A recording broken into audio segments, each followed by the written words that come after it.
Assalamoalaikum, greetings of peace. My name is Hafsa and I'm your host for YATA Talks. Today in the studio with me is brother Sadat Anwar, who's going to talk to us about racism inside the Muslim community. So, Assalamualaikum. Walaikum assalam. Thank you so much for being here. And can you tell us a little bit about yourself to the audience, just so we can get a general idea of what it is that you do? Yeah, I'm a irregular member of Muslim Debate Initiative, MDI, which is a small organization based in London, England, that provides a platform for debates with Christians, with liberals, modernists, feminists, you name it. And I'm also part of Street Dawah Toronto, so we do Muslim outreach on the streets at Dundas Square, give out free information on Islam, and a part-time volunteer at Tariq Islamic Center, which is one of the large mosques here in Greater Toronto area. Alrighty, so the topic we're talking about is kind of a huge topic, that racism in Islam. Now, we know that Islam itself as a religion promotes equality, but what do you say about the marginalized racism we see in Islam and within the Muslim community? So, just really quick, what are your thoughts, and do you think that we do have racism in Islam? Yeah, well, not in Islam, because again, Islam represents the teachings of the Quran and of Prophet Muhammad sallallahu alaihi wasallam. But in the Muslim community, obviously we're human beings and we have flaws, and yeah, there are different degrees of racism. But at the same time, it's also racism if we attribute this racism to only one specific community. It's just part of the human condition.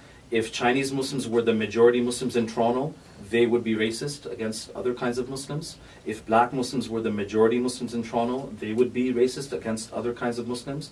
So it just happens to be that in much of Toronto, here in Mississauga, probably Pakistani and Indians are the majority Muslims. And do we exhibit signs of racism towards other Muslims from other cultures? I'm sure that we do. So, do you ever think, how do you think racism affects how we function as Muslims, that some communities think they're better Muslims or more Muslim than another community based on how that community dresses and acts? So how do you think that affects us as a community, as a religion? As a community, it's affecting us very adversely and very negatively, and it's affecting our youth very adversely too. Because look, let's be frank, let's be real. We're in a non-Muslim society, and we want our Muslim youth to marry other Muslims, and Muslim women especially are supposed to marry Muslim men.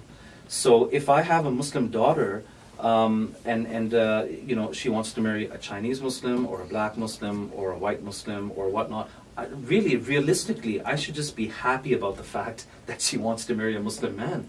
And if on top of that he is righteous and he's a practicing Muslim, really I should count my lucky stars, figuratively speaking, and I should be happy, and I should go with that rather than her running off with some non-Muslim boyfriend because I didn't let her marry the Muslim guy that she wanted to marry. I'm not saying we should give our kids everything that they want, but we, you know, at least adults should be open to listening to their kids and listening to what they have to say. So if we look from an Islamic standpoint, can you say that Islam, meaning the teachings of the Quran, the teachings of the Rasul, they tell us that we're all equal? Is that what you would agree? Oh, in terms of race, undoubtedly. I mean, in the Quran it says the most pious of you are, the best of you are those who are the most pious and who have the most taqwa, the God consciousness. So in the Quran, people are not judged by their race or by their tribe. They're judged by their piety and their adherence to following God's laws, right? Prophet Muhammad, peace be upon him, we know not only was it Bilal, who was a black Abyssinian ex-slave, whom later on became a governor, not just was he one of the prominent companions, but he had many family members who were obviously also Abyssinian and black, who also converted to Islam as well too. And I believe it was Usama bin Zayd, was a 15 or maybe 16-year-old, we would call him a black youth. Nowadays he'd be playing on a basketball court, but the Prophet, peace be upon him, made him the head of an army, above and beyond Abu Bakr and Umar and other more prominent Sahaba, because he felt that this was the most qualified man for the job. Not boy, 15-year-old, 16-year-old black man, and he made him the head of an army, right? So in Islam, we're told that we're equal. So then why do you think we still see these racist or kind of behaviors that put division in our own religion? Well, it's just a spiritual sickness. That's part of the human condition. I mean, we're scared of the other. You know what I mean? We're scared of the other. And tribalism exists amongst all people. Doesn't it exist amongst white Canadians too? Sometimes they're scared of us, right? Sometimes they're scared of something that looks different. So the same thing happens to us as well too. Some Nigerian Muslim walks into a Pakistani mosque dressed in his Nigerian clothes, and we're like, what's that? Where is he from? You know? But it's not always bad. See, I want to say something a little bit different as well, is that sometimes people are a little bit extra sensitive to this stuff as well too. So I've gone to China and I've gone into a Chinese mosque, right? And people look at you not because they have a problem with the tone of my skin, not because they dislike me because I'm non-Chinese, but they're just wondering, who is this guy? Where did he come from?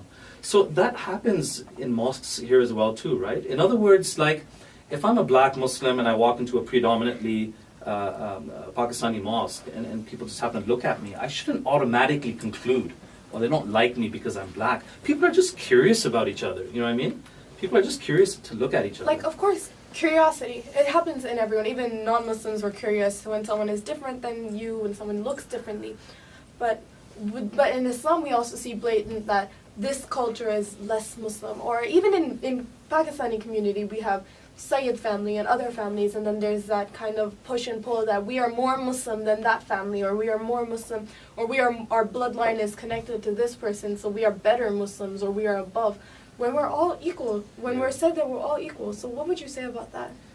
Just more education is needed, you know, more Islamic education is needed, and people have to learn that they have to show us who they are, not who their fathers were. Their fathers could be great people, but they should show us, you know, who they are and what are they doing actively for the deen right now. I mean, really, the people that inspired me most in my life were converts to Islam, you know what I mean? And that's not because I had to see a white face presenting Islam or a black face presenting Islam. It was just a language barrier as well too. Someone who's an American convert to Islam is going to be able to relate culturally to me better because I was born and raised here, is going to speak better English and so forth. It's one of the reasons that the RIS conference is so popular too, because more than half the speakers are American reverts to Islam that speak at that conference. You know. So you're someone who works with many different kinds of people, as I assume by how you work. So what would you say is the first step that we need to take as Muslim people to kind of break down these bridges of differences, of racism, break down the bridge? Yeah. Well, I mean, people that feel that they're marginalized shouldn't just shut themselves out then and go hide in a corner and just complain. I mean, maybe we should be a little bit more adamant and actually affirm our rights, you know what I'm saying? Mm-hmm. I actually make an effort to go and pray in different masajid, you know, which are part of different cultural groups, you know, just to even make my presence known, or to represent Pakistanis or brown faces or whatnot. So, I mean, people should kind of assert their rights too. Like, I hear converts to Islam complain a lot. I'm going to be a little bit tough now on converts, right? Mm-hmm. We hear converts complaining about how they're kind of marginalized and not given enough of a prominent role in the mosque committees or whatnot. Listen, we do dawah at Dundas Square, you know, the busiest intersection probably, I guess, in the whole of Canada. Trust me, I've met lots of reverts, and I've asked them, come and volunteer, like, come and join us to do this dawah work. And for some reason, no one has. So now, if you look at our group, it'll look like a cultural group of Pakistani men. Mm-hmm. It looks like we've excluded other people, but we've made active calls. I make the call out right now. If you're a revert to Islam, I would love to have a Chinese woman joining us to do dawah. Mm-hmm. I would love an old Italian man who's a Muslim to join us to do dawah. We need different languages to speak to the different people and the different tourists that visit in the summertime. But they haven't really come out. So I think sometimes our Pakistani community gets a bad rap when we don't necessarily deserve it.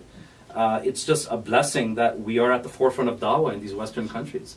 In England, America, and Canada, you can complain all you want about the Pakistani community, but we are there at the forefront. We're doing it.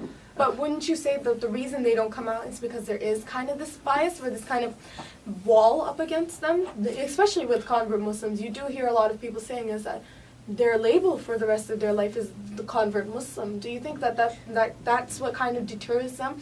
That they can't exactly fit in with other Muslims because they feel as though that they're always going to be the convert of the group? What I'm trying to do is to try to actually actively encourage people, and I'm trying to use this spirit of friendly competition to bring it out in them. So what I'm saying is I'm challenging these different communities in a friendly way and in a brotherly way. If you think Pakistani Hifz programs and madrasas are being run the wrong way, if you think Gujarati Indian Hifz programs are being run the wrong way, Show us your Turkish Hifz programs in Toronto. Where are the Nigerian madrasas in Toronto? Where are the Arab Hifz programs in Toronto? Show us what you've got. So I'm trying to use this spirit of friendly competition that come out and do something for Islam. So come together by kind of not being together at the same time, but come together is basically what you're saying. Yes. Well, thank you so much. I know we're a bit short on time, but thank you so much for being here today. It was a pleasure to talk with you. And if you're interested in getting in contact with Brother Sadat Anwar, please click our links below. Please keep in contact with us. Send us your questions. I'm Hafsa Siddiqui, your host for YATA Talks.